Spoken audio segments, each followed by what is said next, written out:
یہ دن جو اللہ نے ہمیں نصیب فرمایا ہے اس کو عید الفطر کہا جاتا ہے۔ فطر افطار سے نکلا ہے۔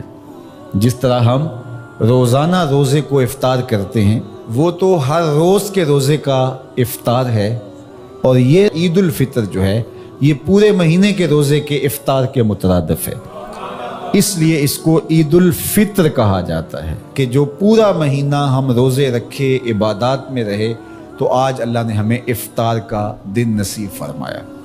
اور پورے مہینے میں اللہ جو ہمارے اوپر نعمتیں نازل فرماتا ہے، عید الفطر جو ہے وہ اللہ سے ان محنتوں کا ثمرہ لینے، عیدی لینے کا دن ہے۔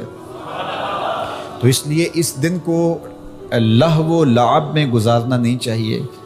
یہ بازاروں کے لیے عید نہیں ہے، یہ عید آوارگی کے لیے نہیں ہے، یہ عید اس لیے نہیں ہے کہ جو ہم نے پابندیاں پورے مہینے میں جو رکھیں تو ان ساری پابندیوں کو اب توڑ دیں۔ وہ سیکھنے کا موقع تھا، اب اس پر عمل پیرا ہونے کا موقع ہے۔ ہمارے رب نے ہماری آزمائش کی، ہماری پرکھ کی کہ میرے بندے ایک مہینہ رکنے کے بعد اب کیا ان کا مزاج پیدا ہوا ہے کہ وہ واقعہ ہی میرے احکام پہ عمل پیرا ہو جائیں۔ میں نے کہا کھانا نہیں ہے تو مرغن غذا موجود تھی، پاکیزہ طاہر غذا موجود تھی، انہوں نے نہیں کھایا۔ میں نے کہا پینا نہیں ہے، انہوں نے ٹھنڈا میٹھا مشروب دستیاب ہونے کے باوجود چاہے آب زمزم بھی ہو تو انہوں نے ایک گھونٹ نہیں لیا، میرے حکم کی تعمیل کی۔ تو ایک مہینے تک میں نے حلال کاموں سے بھی ان کو روک کے رکھا، تو میں دیکھنا چاہتا ہوں کہ اب میرے کہنے پہ حرام سے رکتے ہیں یا نہیں رکتے ہیں۔ تو اللہ چاہتا ہے کہ یہ میرے بندے اب اس عمل کو اپنے اوپر یوں ہی طاری کر دیں۔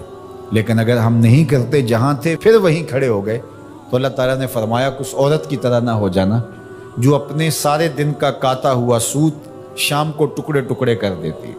وہ ایک خاتون تھی، وہ سارا دن سوت کاٹتی رہتی اور شام کو اپنے ہاتھ سے کاتا ہوا سوت ٹکڑے ٹکڑے کر کے ریزہ ریزہ کر دیتی اور اپنی ساری دن کی کمائی یوں برباد کر دیتی۔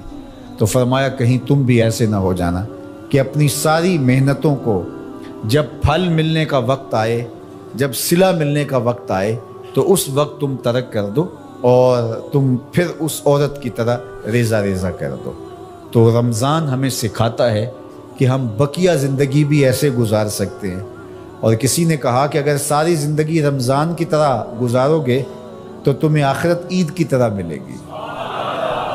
تو اس لیے اپنی زندگی کو رمضان کی طرح بسر کرو۔ حضرت داتا گنج بخش علی حجویری علیہ رحمہ اپنے شیخ ابو الفضل الختلی سے روایت کرتے ہیں، فرماتے ہیں کہ الدنیا یومن ولنا فیہا صومن، دنیا ایک دن کے برابر ہے اور ہم روزہ رکھ کے گزار رہے ہیں۔ دنیا کو اگر آخرت کے مقابلے میں رکھیں تو دنیا کے پلے بچتا بھی کیا ہے، تو گزر جائے گی۔ ہم افطار وہاں جا کے کریں گے، یہاں افطار نہیں کرنے آئے، یہاں روزہ رکھنے آئے۔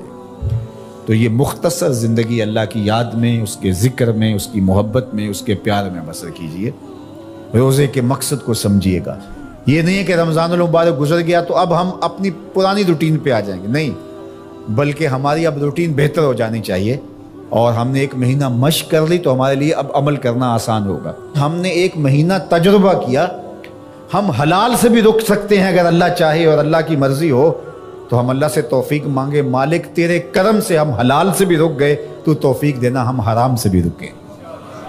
تو یہ ہے روزے کا فلسفہ، روزے کی برکت۔